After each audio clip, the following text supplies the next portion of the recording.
안녕하세요. 김정호의 경제TV. 오늘은 화폐개혁, 통화개혁, 리디노미네이션이라고 하는 거에 대해서 말씀을 드려보려고 합니다. 요즘 통화개혁이라고 하는 말을 자주 들어보실 거예요. 이주열 총재가 이 통화개혁을 검토해 볼 수도 있겠다 이런 발언을 했지요. 국회의원이 질문한 거에 대해서 이제 그런 답변을 했는데 저는 통화개혁이 당장 이루어질 거라고 생각지는 않아요. 이주열 총재의 이야기도 이것은 은행에서 결정할 일이 아니고 이것은 정치권에서 결정을 해야 될 일이니까 검토를 부탁한다 뭐 이런 의미도 있는 것이죠. 네. 지금 우리가 쓰고 있는 이 원화는 1962년에 개혁했던 그 시스템, 원화 시스템에 기초한 그 돈을 우리가 쓰고 있는 것이죠. 자, 이것을 우리가 다시 하자.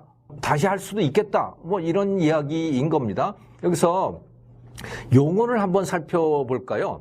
리디노미네이션, 이름이 좀 어렵죠? 디노미네이션을 다시 한다 이런 얘기입니다. 그럼 디노미네이션이라고 하는 건 뭐냐?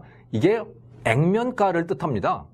여러분들 갖고 계시는 돈에 10,000원짜리도 있고 5,000원짜리, 50,000원짜리 다 있잖아요. 그 10,000원, 5,000원, 50,000원 이런 게 디노미네이션이에요. 이것을 바꾼다. 그게 바로 리디노미네이션이죠. 자, 그러면 이걸 도대체 왜 바꾸려고 그러는 거야? 왜 바꾸려고 그러는 거야? 가장 큰 이유는요, 우리나라의 품격에 어울리지 않는다는 거예요. 우리도 이제 제법 번듯하게 잘 사는 나라가 됐는데, 이 돈이 말이지, 돈이 0이 너무 많이 붙어. 좀 잘 사는 나라들 치고, 이렇게 가격, 이제 프라이스 태그에 0이 이렇게 많이 붙는 나라가 별로 없어요. 그래서 여러분들 이거 한번 보시면요, 이 표에 이게 환율이거든요. 미국 달러에 대한 환율이에요. 미국 달러에 대한 환율을 보시면 미국 달러를 1이라고 놨을 때 유로는 0.9예요. 유럽 나라들이 쓰는 0.9. 그러니까 달러보다도 더 가치가 높죠. 자, 이스라엘이 3.6이고 중국 위안이 3.9, 태국 바트가 31.9, 러시아 루블 65, 일본 111. 근데 대한민국은 1137이에요. 예. 인도네시아 루피아는 14,000이고요. 베트남은 23,000이고. 이 돈만 보면 좀 그렇잖아요. 좀, 이거 꼭 이래야 되나? 라고 하는 그런 약간 좀 창피한 것도 좀 있긴 있어요. 그래서, 이거 화폐 단위가 너무 그렇잖아. 그러니까 0을 좀 띄어내자. 그리고 이게 이렇게 많다 보니까 이제 장부 정리하기도 좀 그렇고 말이지. 그 0을 굳이 그렇게 많이 써야 돼? 라고 하는 이제 그런 인식, 그런 필요성이 등장을 한 거죠. 좀 우리나라에 안 어울린다. 장부 정리하기도 힘들다. 뭐 이런 거예요. 거기다가 숫자가 너무 커지니까 이제 숫자 계산도 쉽지가 않다라고 하는 문제도 있어요.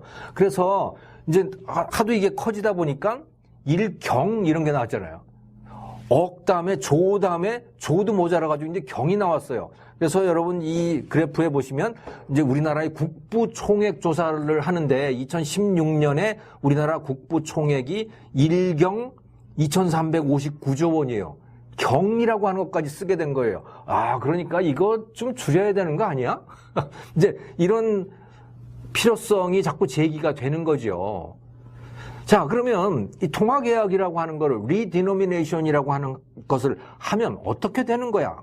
첫째는요, 당연히 화폐 단위를 바꾸는 겁니다. 그래서 1000대1 리디노미네이션을 하게 되면 여러분들 갖고 계신 1,000원짜리는 1원이 되는 것이고요. 5,000원짜리는 5원이 되는 것이고 또 50,000원짜리는 얼마예요? 50원이 되는 거죠. 예.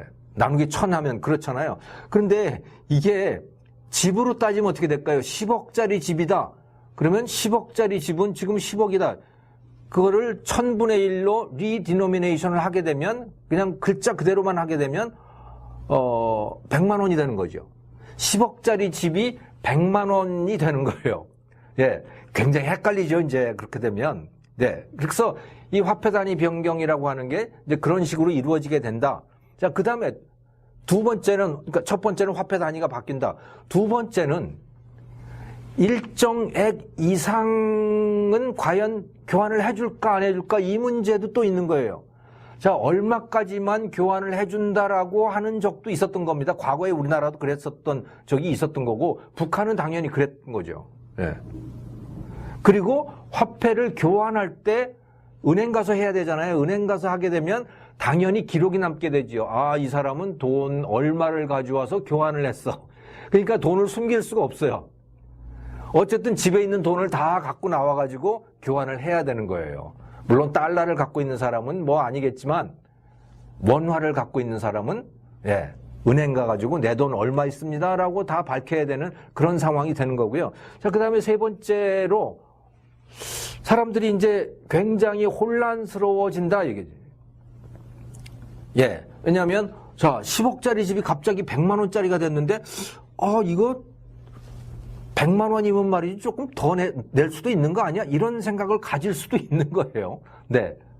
어떤 일이 벌어질지는 확실히는 알 수 없지만 아무튼 여러 가지 추측을 해볼 수가 있는 겁니다. 자, 그래서 세 가지는 말씀을 드렸는데 자, 그러면 실제로는 어땠는가? 실제로 그리고 다른 나라들은 어떻게 해왔는가라고 하는 것을 살펴보고자 합니다.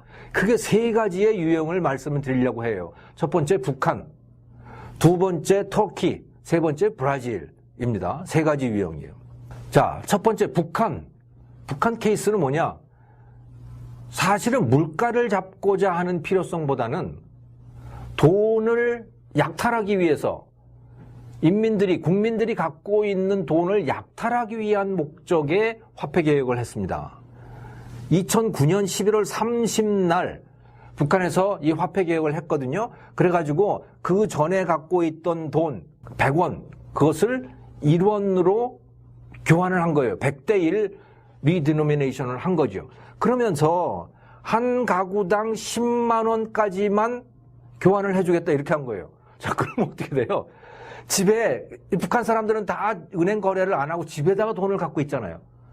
집에 돈을 갖고 있던 사람 10만 원보다 더 많은 돈을 갖고 있던 사람들이 많이 있지요. 왜? 장마당이라고 하는 게 생겨가지고 거기서 돈을 번 사람들이 있잖아요. 그 사람들은 그 돈을 실질적으로 다 뺏기게 된 거죠. 네. 그래서 화폐개혁의 가장 큰 목적이 돈을 약탈하는 거였어요. 왜? 야, 사회주의 국가에서 말이야, 집에 돈 갖고 있으면 안 돼? 안 되지. 평등하니까 누구나 10만 원까지만 바꿔주겠어. 나머지는 그냥 휴지 쪽. 이렇게 되는 거죠. 자, 그래서 이 재산을 약탈하기 위한 목적.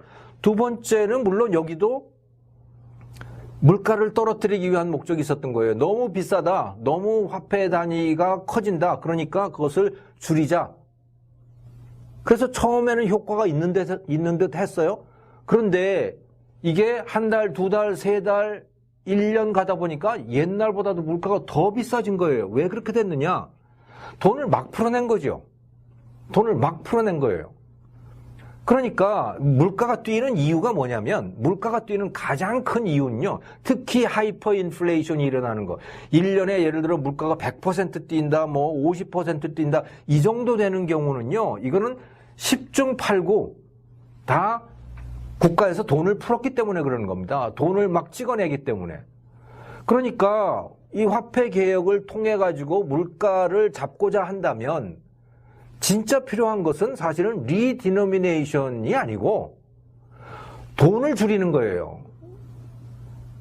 돈을 그래서 이제는 웬만하면 국가가 돈을 안 찍어낼 거야 라고 하는 그 기대가 만들어져야 되는 거거든요. 그런데 북한은 어떻게 했느냐? 통화개혁을 해놓고도 막 찍어낸 거예요. 새 돈을. 그러니까 막 올라가는 거죠. 물가가. 그래서 하나만한 상태가 돼버린 거예요.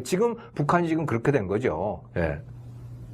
그래서 북한 돈은 별로 가치가 없고 중국 돈 또는 달러가 가치를 가지는 그런 상태가 되어버린 겁니다. 자, 두 번째 케이스는 터키라고 말씀을 드렸잖아요. 터키의 2000년대 초반의 통화개혁, 이거는 성공적이었습니다. 여러분, 이 돈 혹시 인터넷에서 보셨을 것 같아요. 이 돈이 뭐냐면 이게 터키 돈입니다. 통화개혁 이전의 터키 돈이에요. 숫자가 얼마예요? 2천만 리라예요.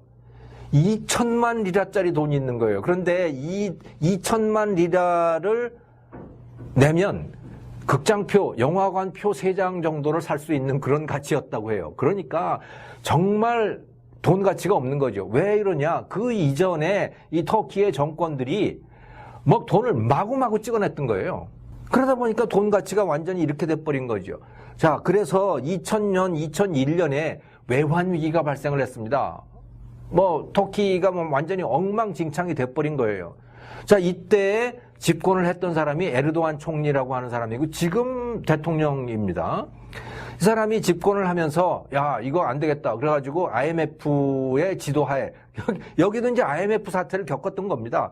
IMF의 지도하에 자, 구조개혁을 하자. 시장경제 도입하자. 그리고 정부도 재정을 아껴서 쓰자. 돈도 함부로 찍어내지 않는다. 이런 개혁을 했던 거예요. 그러면서 물가가 잡혔죠. 90%, 100%씩 물가가 오르던 것이 이제 10% 밑으로 물가가 잡혔어요. 자, 물가를 잡고 나니까 그 다음에 이제 아쉬운 게 있잖아요. 이걸 마무리를 해야겠다. 어떻게? 야, 2천만 리라라고 하는 건 정말 너무하잖아. 이제부터 우리는 돈 관리를 잘할 거니까 이거 통화개혁하자. 0을 좀 줄이자. 그래가지고 어떻게 했냐면 100만 대 1로 했어요. 100만 대 1. 그래서 2천만 리라짜리는 20리라가 된 거죠. 예. 그래서 100만 대 1의 그런 통화개혁을 했고요. 리디노미네이션을 했고, 그리고 처음에는 잘 나갔습니다. 그래서 2001년에 그 환율을 보면 2001년에 그 미국 달러하고 터키 리라하고의 환율이 165만 대 1이었어요. 1달러를 터키 돈으로 바꾸면 165만 리라를 주는 그런 거였죠. 자, 그런데 그게 2005년 이쯤 무렵부터 그러니까 1.4, 1.5 리라, 그러니까 1달러당 1.4, 1.5 뭐 이렇게 가지고 한 2009년, 10년까지 이게 계속 이어집니다. 그러니까 초창기에는 이게 굉장히 터키는 2005년에 통화개혁을 하는데 이 초창기에 터키의 통화개혁은 매우 성공적인 그런 겁니다. 그리고 이것이 성공했던 이유는 뭐냐면 그 이전까지 이미 통화가치를 안정을 시켜 놓은 거예요. 통화가치를 안정을 시켜 놓고 그것의 마무리로 통화개혁을 한 거죠.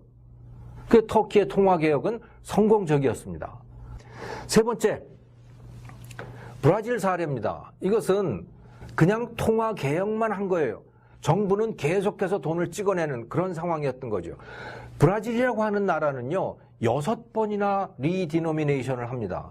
그리고 마지막 한 번은 뭐 상당히 성공을 거두었는데 그 이전에는 계속해서 리디노미네이션을 할 수밖에 없는 그런 상황이 되어버리는 거예요. 왜냐하면 통화가치가 계속해서 떨어지기 때문에 돈을 마구마구 찍어냈기 때문에 그랬던 것이죠. 그래서 여기 이 그래프를 보시면요. 1986년과 1989년, 1994년에 리디노미네이션을 하거든요. 브라질이. 이게 브라질 그래프입니다. 그런데 그것을 하고도 계속해서 물가가 올라가요. 이건 물가입니다. 지금 소비자 물가 지수를 말하고 있는 것인데 계속 물가가 올라가요. 왜? 통화량 관리를 안 하는 거예요. 마구 찍어내는 거예요. 그러니까 이것은 무엇을 뜻하는 것이냐면 정부가 돈을 함부로 찍어내는 한 아무리 돈의 단위를 바꾼다고 하더라도 돈의 가치가 안정되지는 않는다라고 하는 것을 이 브라질 사례가 보여주고 있는 것입니다. 리디노미네이션을 하는 이유, 북한의 경우에는 재산을 약탈하기 위해서였던 거죠. 터키는 통화개혁을 마무리하기 위해서였어요. 브라질은 그냥 화폐 가치를 떨어뜨리기 위해서였어요. 그런데 성공한 거는 터키 경우만 성공을 했어요. 자, 우리나라는 어떤 상태인가요, 지금? 자, 통화 가치를 놓고 본다면요. 자, 소비자 물가 상승률을 한번 보시죠. 여기서 이 그래프인데 소비자 물가 상승률. 우리나라는 2013년 이후에 소비자 물가 상승률이 2% 밑으로 떨어져 있어요. 2% 밑이라는 얘기는 거의 물가 상승이 없다는 얘기입니다. 그러니까 우리나라는 지금 물가 상승이 거의 없어요. 물론 외식 물가라든가 농산물이라든가 이런 거는 물가가 올랐는데 전반적으로 놓고 보면 물가가 거의 오르지 않고 있거든요. 그러니까 물가 관리를 하기 위해서 통화개혁을 한다? 이럴 필요는 없는 겁니다, 우리나라는. 그리고 이 그래프는 이건 환율 그래프인데요. 예. 1980년부터 시작해가지고 2018년까지의 달러당 환율을 보여주고 있는 것이거든요. 그래서 1998년에 1204원, 1999년 그 무렵에 1204원이 된 이후에 거의 비슷해요, 우리나라는. 1200원대, 1100원대에서 왔다 갔다 하고 있어요. 그러니까 굉장히 환율도 안정되어 있죠. 그러니까 화폐 가치의 안정을 위해서 통화개혁을 할 이유는 없는 겁니다, 우리나라는. 그래서 굳이 통화개혁을 해야 한다면 그냥 나라의 위신을 위해서 한다는 것인데 그걸 굳이 할 필요가 있을까 하는 생각이 드는 거예요, 저는. 굉장한 혼란을 초래하게 될 텐데 오히려 통화개혁을 해가지고 인플레가 오히려 생기는 거 아닐까? 또 이 통화개혁을 한다라고 하면서 자기 집에다가 돈 갖고 있는 사람들 돈을 갖고 나와서 네 돈 얼마인지 밝혀라라고 하는 이런 이야기, 마치 북한처럼 이런 것이 되지는 않을까? 오히려 그런 생각이 드는 거죠, 저는. 우리나라가 굳이 지금 이 상태에서 통화개혁을 할 이유는 없을 것 같다. 그런 생각이 들어요. 이 정부에서는 큰일을 한다 그러면 오히려 저는 겁이 나요. 뭔가 이상한 짓을 하게 될까 봐. 왜냐하면 이 정부의 중요한 역할을 하고 있는 사람들이 대부분은 이 사회주의적인 사고를 하고 있는 사람들인데 무슨 큰일을 벌이게 되면 다 그쪽으로 가게 될 것 같다는 거죠. 그리고 이 통화개혁이라고 하는 것을 하게 된다면 여기에 온 국민의 관심이 쏠리게 될 텐데 그러면서 기존의 나머지 이슈들이 다 덮이게 되는 거 아닐까 하는 그런 걱정도 또 하게 돼요. 진짜 중요하고 걱정해야 될 만한 그런 이슈들이요. 이런 점들을 종합적으로 생각해 봤을 때 이 시점에서 굳이 통화개혁이 필요할 것 같지 않다. 저는 그런 생각을 합니다. 여러분들 생각은 어떤지 모르겠습니다. 네, 김정호의 경제TV 오늘 여기서 마치겠습니다. 감사합니다.